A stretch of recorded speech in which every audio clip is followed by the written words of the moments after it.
에이렌의 하나님의 평강이 여러분과 함께 하기를 바랍니다. 오늘은 우리 열왕기상 10장 14절에서 29절 말씀을 우리 살펴보도록 할게요. 우리가 사는 세상은 과정이나 이 방법은 상관없이 결과에 많은 무게를 두는 것 같아요. 그의 삶이 어떻게 달라졌는지 변했는지는 상관없이 그 사람이 어떠한 큰 결과물을 얻어내면 모든 것이 그냥 자연스럽게 덮여버리는 것 같아요. 예를 들면 연예인이 마약을 했다거나 아니면 윤리적으로 큰 잘못을 했음에도 불구하고 그 사람이 마약 치료를 거쳤는지, 아니면 지난날의 삶을 정말 뉘우치고 새로운 삶을 살아가고 있는지는 생각하지 않고 그 사람이 새롭게 부른 노래가 인기가 있거나 아니면 그 사람이 출연했던 드라마가 히트를 치게 되면 다 덮여버리는 것 같아요. 하나님은 그 시작과 과정도 보세요. 또 성경은 이렇게 말하거든요. 심은 데도 거둔다 이렇게 말씀하시기 때문에 방법이 틀리면 하나님이 원하시는 열매를 맺지를 못해요. 그래서 하나님의 백성은 그 시작도 과정도 결과만큼 중요한 것이죠. 솔로몬은 하나님이 주신 지혜를 가지고 이스라엘을 통치했습니다. 하나님이 약속한 대로 부와 명예도 솔로몬은 누렸어요. 왜냐하면 하나님께서 허락해 주셨으니까. 아마도 동서고금을 막론하고 최고의 부귀와 영화를 누렸던 왕으로 지금도 기억될 정도니까요. 그러나 열왕기서 저자는 솔로몬의 어두운 면을 보여주고 있거든요. 그것이 열왕기서 저자가 말하고 싶어하는 핵심적인 내용 중에 하나이기 때문에 우리는 그 내용을 살펴봐야 되거든요. 오늘 첫 번째로 보면 16절에 17절을 보면 솔로몬 왕이 쳐서 느린 금으로 큰 방패 200개를 만들었으니 매 방패에 든 금이 600세겔이며 또 쳐서 느린 금으로 작은 방패 300개를 만들었으니 이렇게 시작하고 있잖아요. 여러분, 오늘 QTR 본문 중에 14절에서 22절에 나오는 내용은 솔로몬이 누렸던 부에 대해서 이렇게 조금 더 내용이 덧붙여져서 나오잖아요. 근데 그 처음과 끝을 보면 솔로몬이 이러한 부의 수입원이 뭔지를 보여주거든요. 솔로몬은 세금과 무역을 통하여서 그 부를 계속해서 늘려나갔어요. 한 해 거둬들인 세금이 666달란트래요. 무게로 환산하면 25톤에 달하는 정말 많은 양이거든요. 엄청난 거죠. 그리고 각종 상인들과 무역을 통해서 어제 살펴봤던 그 아라바 지역, 스바라는 지역이 속해 있는 아라바 지역까지 무역을 통해서 또 아프리카까지 교역하면서 수입을 계속해서 늘려 나갔던 거죠. 그러면서 여러분 16절부터 보면 솔로몬 왕이 쳐서 느린 금으로 큰 방패 200개를 만들었으니 매 방패에 든 금이 600세겔이며 이렇게 말하잖아요. 이스라엘은 정말 문자 그대로 황금 시대를 이루었어요. 보통 일반적으로 나라가 좀 부강하게 되고 잘 살게 되면 황금 시대를 살아간다고 하는데 이스라엘은 진짜 좀 더 부강해졌을 뿐만 아니라 백성들도 너무 잘 살고 그리고 진짜 그 예루살렘 안에 금이 넘쳐났어요. 그래서 왕궁에서 사용하는 금도 방패도 금으로 만들었어요. 역대기 말씀에 의하면 예루살렘의 금이 그냥 길에 너부러져 있는 금처럼 많은데요. 한번 볼까요? 역대하 1장 15절에 보면 왕이 예루살렘에서 은금을 돌같이 흔하게 하고 백향목을 평지에 뽕나무같이 많게 하였더라. 그러니까 고급스러운 백향목뿐만이 아니라 은금이 예루살렘에 그냥 돌멩이처럼 흔했대요. 그만큼 이스라엘이 부유했다는 것을 보여주거든요. 요즘 사람들은 길을 가다가 10원짜리 동전이 하나 떨어져 있으면 그 줍지 않을 거예요. 100원짜리도 줍지 않을걸요. 최소 1000원짜리 지폐가 떨어져 있어야, 돈이네, 이렇게 하면서 줍지 않을까요?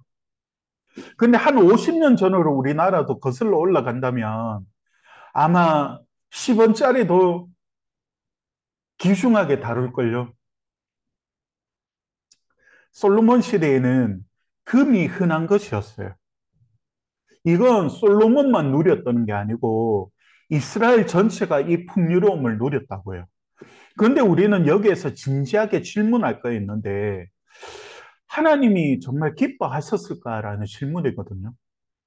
아니, 목사님, 분명 하나님께서 솔로몬에게 불을 허락해 주셔서 솔로몬은 지금 이 불을 누리고 하나님이 약속해 주셔서 불을 얻게 되었는데 하나님이 기뻐하시는 건 당연한 거 아닐까요? 이렇게 질문할 수도 있어요. 맞아요. 그런데 오늘 본문을 보면 하나님이 기뻐하셨다는 말씀이 없어요. 그리고 하나님의 영광이나 하나님의 이름도 나오지 않아요. 그리고 여러분들이 큐티를 하면서 읽어보면 알겠지만 영적인 내용이나 단어가 나오지를 않아요. 전혀 안 나와요. 그러니까 분명 솔로몬의 부는 하나님의 응답이 맞고 하나님의 축복이 맞아요. 그런데 그 부를 대하는 솔로몬의 삶을 봐야 돼요. 그것도 자세하게 봐야 돼요. 왜냐하면 그게 우리의 약점이기도 하거든요. 그러면서 여러분 23절, 24절을 보면 솔로몬 왕의 재산과 지혜가 세상의 그 어느 왕보다 큰지라 온 세상 사람들이 다 하나님께서 솔로몬의 마음에 주신 지혜를 들으며 그의 얼굴을 보기를 원하여. 여러분, 스바 여왕 방문 때만 해도 스바 여왕은 솔로몬을 통하여서 그 하나님을 보았거든요. 그래서 솔로몬이 믿는 하나님을 찬양까지 했다고요. 그런데 오늘 본문에 보면 솔로몬을 통하여서 하나님을 찬양하는 내용이 없어요. 지금 솔로몬의 영적인 삶 자체도 드러나질 않아요. 그는 자신의 왕궁과 영광을 꾸미는 내용만 계속해서 나올 뿐이에요. 우리는 무엇인가를 하나님께 이뤄달라고 기도할 때 이렇게 말하거든요. 하나님, 내가 그것을 하나님 내게 허락해 주시면 하나님께 영광 돌릴게요. 하나님의 나라를 위하여서 사용할게요. 이렇게 하나님 앞에 기도하곤 해요. 그러나 막상 그것이 주어지면 믿음을 통해 잘 사용하는 사람은 보기가 드문 것 같아요. 그리스도인들은 과정도 좋아야 된다고 했잖아요. 그리고 그 결과는 하나님께 맡기는 사람들인데 일반적으로 좋은 대학에 가면 열심히 예배하겠다고 했던 사람들이 그냥 매일 술 먹고 나이트 가서 놀고 연애하는 일만 바빠가지고 교회에 나오지 않는 거예요. 물질을 주시면 교회를 위해서 사용하겠다고 했던 사람들이 선교사님을 위해서 선교일을 위해서 사용하겠다고 했던 사람들이 돈이 주어지면 뭐예요? 별장 짓고 슈퍼카 사서 어깨 뽕 넣고 골프장 회원권 사가지고 놀러 다니고 주의 일은 하지 않아요. 솔로몬도 이런 비싼 길을 걷고 있는 것 같아요. 솔로몬도 자신의 영광을 계속해서 앞세우기 시작했어요. 사실 솔로몬뿐만 아니라 우리도 이런 성향을 가지고 있거든요. 그래서 중요한 게 뭐냐면 기도의 삶을 유지하고 그리고 큐티와 같은 이 시간들을 통하여서 하나님의 말씀을 듣고 음성을 듣는 것이 정말 여러분 중요한 거예요. 솔로몬이 기도하는 내용은 성경에서 점점 사라져요. 솔로몬이 하나님께 번제드리는 내용도 점점 없어져요, 여러분. 바라기는 여러분은 이 하나님의 은혜의 자리에서 멀어지지 않기를 축복합니다. 매일매일의 삶 속에서 짧은 시간이라도 하나님 앞에서 기도의 시간을 가지기를 바랍니다.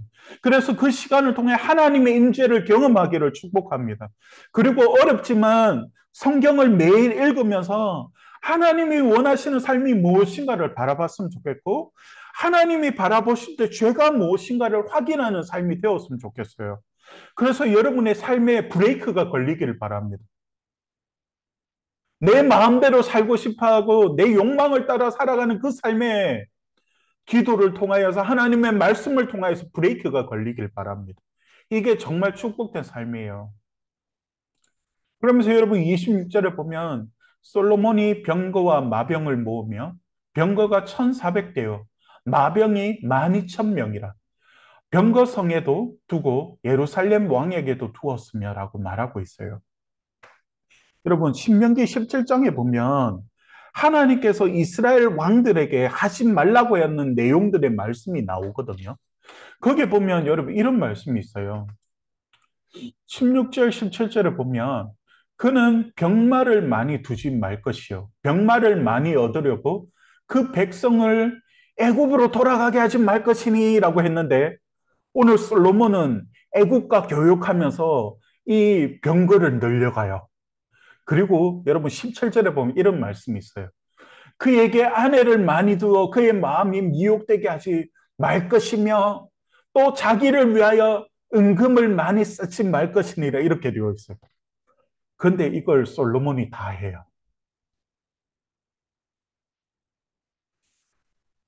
11장으로 가서 여러분 보면 많은 아내 때문에 이스라엘을 망하게 하거든요. 첫째로 여러분 보면 많은 말은 전쟁을 위한 거거든요. 세상적인 시각에서 보면 솔로몬은 잘하고 있는 거예요. 훌륭한 정치인이에요. 정말 지혜로운 왕이에요. 하지만 하나님은 그것을 기뻐하시는 게 아니었어요. 이스라엘은 신정 국가거든요. 하나님이 전쟁하시고 하나님이 싸우시고 하나님이 지키시는 국가란 말이죠. 그런데 지금 솔로몬은 지금 자신의 시대의 태평 성대를 위하여서 말과 전차를 모으고 있어요. 솔로몬 시대에게 주신 태평 성대는 하나님이 주신 거거든요. 그런데 스스로 자신을 위한 병거를 그리고 말을 준비시키고 있는 거죠. 이게 하나님 보실 때 악이었어요. 그리고 아내를 많이 두지 말라고 했잖아요. 근데 솔로몬의 아내가 700명, 첩이 300명이었어요. 와, 정말 많죠. 솔로몬은 여인을 사랑하는 이것 때문에 망해요. 11장에 가서 보면 되겠지만 그 결과로 그 여인들이 각 나라에서 가지고 온 그 우상 때문에 이방 종교 때문에 이스라엘이 하나님을 떠나서 범죄하고 결국 그것 때문에 성전이 무너지고 예루살렘 성벽이 무너지고 예루살렘이 망하고 유다 백성들이 포로로 끌려가게 된 거예요. 그 시작점이 솔로몬이라고요. 그리고 셋째로 자기를 위해서 은금을 쌓지 말라고 했어요. 우리는 이 땅에 보물을 쌓는 자들이 아니거든요.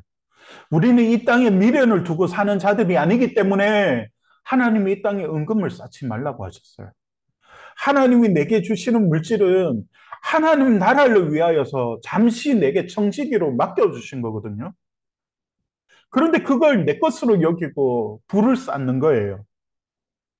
그래서 여러분, 우리는 내게 주신 것들을 흘려보내는 삶을 살아야 돼요. 그런데 솔로몬은 예루살렘 안에, 그리고 자신의 왕궁 안에 자신을 위해서 계속 불을 쌓고만 있었어요. 그것이 하나님 보실 때 악이었던 거예요. 여러분, 말씀을 맺어볼게요. 우리는 많은 물질이 주어질 수도 있어요. 하나님께 감사해야죠. 또 세상에서 많은 명예와 인기를 얻을 수 있어요. 그러면 정말 하나님 앞에 감사해야 되죠. 그러나 분명한 사실은 그것을 통해서 무엇을 하고 있는가를 살펴봐야 돼요. 나를 위하여서 그것을 쌓고 있는 것은 아닌지를 살펴봐야 돼요. 하나님 나라를 위하여서 사용하고 흘려보고 보내고 있는가를 늘 하나님 앞에서 살펴야 돼요.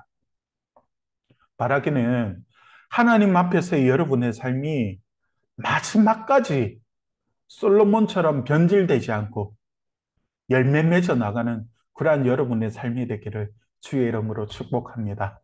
오늘은 이렇게 마치도록 합시다.